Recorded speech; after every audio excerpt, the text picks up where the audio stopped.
তোর কারণে আমি নেশাখোর। নারীর অধিকারের নামে পুরুষকে ফাঁসানো হচ্ছে। ফেমিনিজম না পুরুষ বিরোধী প্রতিশোধ?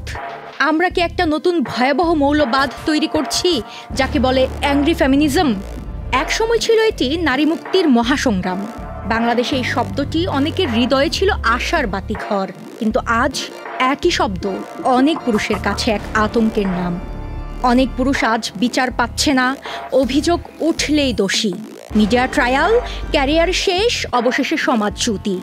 এক শ্রেণীর অনলাইন ফেমিনিস্টরা ছড়াচ্ছেন ঘৃণা, যেখানে নারীর অধিকারের চেয়ে পুরুষ বিদ্বেষ বড় হয়ে উঠছে। এটাই কি মুক্তির লড়াই, নাকি একপাক্ষিক প্রতিশোধের যুদ্ধ? ফেমিনিজম কখনোই পুরুষ বিদ্বেষের নাম ছিল না। ওয়ালটন আবারও মিলিয়নিয়ার অফারে ওয়ালটন ফ্রিজ কিনে আপনিও হয়ে যেতে পারেন মিলিয়নিয়ার।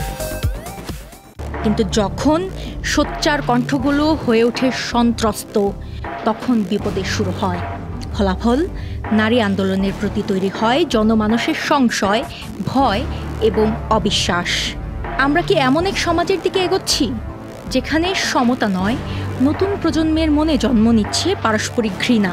ফেমিনিজম নাকি নতুন মুখোশে পুরনো অসহিংসতা? ইউকে আশা, চ্যানেল আই।